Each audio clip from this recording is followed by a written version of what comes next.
আসসালামু আলাইকুম। অষ্টম শ্রেণীর শিক্ষার্থীরা, তোমাদের জুনিয়র বৃত্তি পরীক্ষা ২০২৫ এ বাংলাদেশ ও বিশ্ব পরিচয় এবং বিজ্ঞান এই ২ টি সাবজেক্টের পরীক্ষা বাকি আছে। সবগুলো পরীক্ষা ইতিমধ্যেই শেষ হয়েছে। তোমাদের এই পরীক্ষাটি ৫ তারিখে অনুষ্ঠিত হবে। ইতিমধ্যে তোমরা এটা জেনেছো। এই যে বন্ধুর কয়েকদিন, এই বন্ধুর কয়েকদিন তোমাদের উচিত হবে ভালোভাবে প্রিপারেশন নেওয়া এবং প্রস্তুতিকে আরো গোছালো করা। তো এর জন্য আমরা আজকের এই ভিডিওতে তোমাদেরকে কিছু মডেল টেস্ট দেখাবো, যেখান থেকে তোমাদের বৃত্তি পরীক্ষায় প্রশ্ন কমন আসার সম্ভাবনা থাকবে এবং এই মডেল টেস্টগুলো আশা করি তোমাদের অনেক কাজে আসবে। তো ভিডিওটি শুরু করি। ১ম এ আমাদের যে ১ম মডেল টেস্ট, এটা হচ্ছে বিজ্ঞানের মডেল টেস্ট। আর আমাদের বাংলাদেশ ও বিশ্ব পরিচয়ের যে মডেল টেস্টটা ভিডিও, সেটা আমরা অলরেডি আপলোড করেছি। তোমরা ওই ভিডিওটি দেখে আসতে পারো এই ভিডিওর পরে। এবং এখানে আমাদের ১ম প্রশ্নটি দিয়েছি হচ্ছে, ফুলকার সাহায্যে শ্বাসকার্য চালায় কোন শ্রেণী? ফুলকার সাহায্যে শ্বাসকার্য চালায় হচ্ছে অস্টিকটিক শ্রেণী। এরপর রয়েছে অ্যানাফেজ দশার ক্রোমোজোমের আকৃতি কেমন হয়? ভি আকৃতির। শ্বসনের জন্য প্রয়োজনীয় অক্সিজেন আসে কোন প্রক্রিয়ার মাধ্যমে? ব্যাপন প্রক্রিয়ার মাধ্যমে। তারের প্রস্থচ্ছেদ দ্বিগুণ হলে এর রোধ কত হবে? অর্ধেক হবে। 2 mg প্লাস O2। প্রশ্নটি করা হয়েছে বিক্রিয়াটি কোন ধরনের? বিক্রিয়াটি হচ্ছে দহন বিক্রিয়া। অক্সিজেনের সঙ্গে যে বিক্রিয়া ঘটে সেটা দহন বিক্রিয়া, তোমরা হয়তোবা জানো। কোনটির পারমাণবিক সংখ্যা ৫? বি এর পারমাণবিক সংখ্যা হচ্ছে ৫। বস্তুর ভর অভিকর্ষী ত্বরণের উপর নির্ভরশীল, স্থান নিরপেক্ষ, একক কিলোগ্রাম। এটা হচ্ছে ২ ও ৩ উত্তর হবে। স্থান নিরপেক্ষ, একক কিলোগ্রাম। কোনটি খাবার সোডার সংকেত? খুবই গুরুত্বপূর্ণ প্রশ্ন। খাবার সোডার সংকেত হচ্ছে NaHCO3, সোডিয়াম হাইড্রোকার্বনেট। এরপর রয়েছে বর্তনীর বৈশিষ্ট্য। এখানে একটা বর্তনী দেওয়া রয়েছে। বর্তনীটির বৈশিষ্ট্য হচ্ছে বাল্বের সংখ্যা বাড়লে উজ্জ্বলতা কমবে। একটি বাল্ব ফিউজ হয়ে গেলে কোনো বাল্বে জ্বলবে না। ২ টি বাল্বেই সমান বিদ্যুৎ প্রবাহিত হবে। এটার উত্তর হবে ১ ও ২। ভিটামিন সি এর রাসায়নিক নাম কি? ভিটামিন সি এর রাসায়নিক নাম হচ্ছে অ্যাসকর্বিক অ্যাসিড। এবার দেখি সংক্ষিপ্ত প্রশ্নগুলো কি দেওয়া রয়েছে। সংক্ষিপ্ত প্রশ্ন হচ্ছে, আলোর প্রতিসরণের নিয়মগুলো লেখো। ২ নম্বরে রয়েছে নক্ষত্রের ২ টি বৈশিষ্ট্য লেখো। ভিটামিন সি এর ২ টি কাজ। অণুজীবকে বিয়োজক বলা হয় কেন? সোডিয়াম হাইড্রোক্সাইডকে ক্ষার বলা হয় কেন? এবং আমাদের এখানে ৩ টি সৃজনশীল প্রশ্ন দেওয়া হয়েছে। তড়িৎ প্রবাহের একক কি? ওহমের সূত্রটি বিবৃতি করো। এছাড়াও ২ নম্বর সৃজনশীল প্রশ্নে দেওয়া হয়েছে ব্যাপন চাপ কাকে বলে? প্রশোধনের ফলে উদ্ভিদের দেহে কি কি উপকার হয়?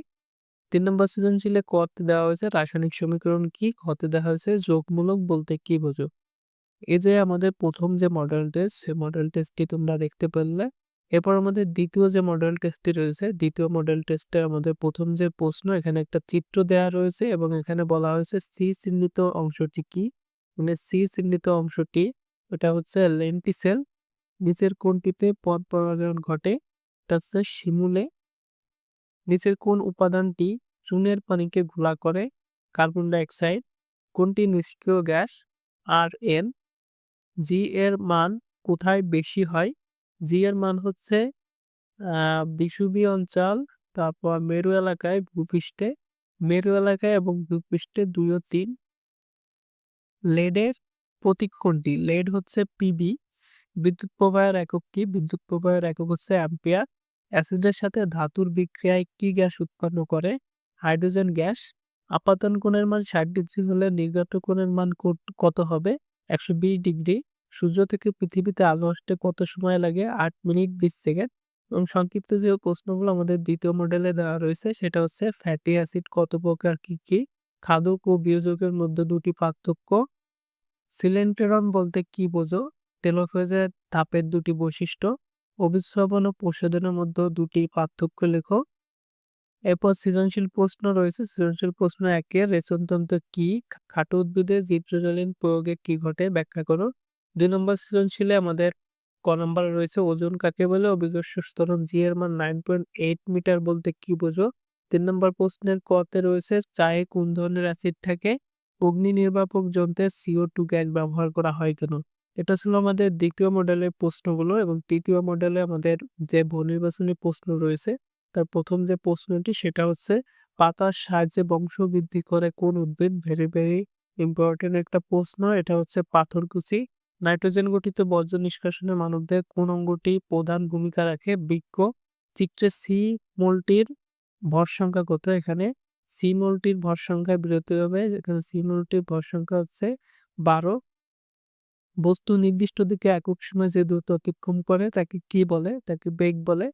এরপর হচ্ছে NaHCO3 প্লাস HCl, এখানে X H2O plus CO2, X চিহ্নিত আ যৌগটির নাম কি হবে? সোডিয়াম কার্বনেট এবং HCl হাইড্রোক্লোরিক অ্যাসিড, এ দুটো বিক্রিয়া করে এখানে পানি এবং কি উৎপন্ন করবে? এবং উৎপাদিত যে যৌগটি সেটা কি হবে? সেটা হচ্ছে লবণ। লবণের সংকেত হচ্ছে NaCl। অ্যামিটার যন্ত্রে সমান্তরালে অল্প মানের রোধ সংযুক্ত করা হয়, সারিতে একটি উচ্চ মানের রোধ সংযুক্ত করা হয়, সারিতে একটি নিম্নমানের রোধ সংযুক্ত হয়। শুধুমাত্র একটা হবে, অ্যামিটার যন্ত্রে সমান্তরাল একটি অল্প মানের রোধ সংযুক্ত করা হয়। ভিনেগারের সংকেত কি? ভিনেগারের সংকেত হচ্ছে CH3COOH। সোজা বিবর্ধিত অবাস্তব প্রতিবিম্ব দেখা যায় কোন ধরনের লেন্সে? উত্তল লেন্সে। সৌরজগতের গ্রহ ইউরেনাস ও নেপচুন, স্পুটনিক ও ভস্কোট, শনি ও শুক্র। মানে হচ্ছে ১ ও ৩ উত্তর হবে। সুমনের বয়স ৩০ বছর এবং তার দেহের ওজন ৫০ কেজি। দেহের ওজন অনুসারে সেই খাবার খায়। সুমনের দৈনিক কত গ্রাম শর্করা প্রয়োজন হয়? ২৩০ গ্রাম। এটা ম্যাথের মাধ্যমে ক্যালকুলেশন করে বের করতে হবে। সংক্ষিপ্ত প্রশ্নের উত্তর আমরা এখানে দিয়েছি। ম্যানগ্রোভ বনের ৫ টি উৎপাদকের নাম।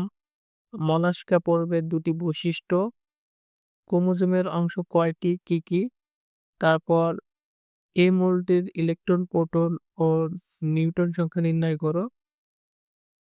জৈব ও খনিজ অ্যাসিডের মধ্যে পার্থক্য। এছাড়াও কিছু সৃজনশীল প্রশ্ন এখানে দেওয়া হয়েছে, যেগুলো তোমরা দেখে নিতে পারো।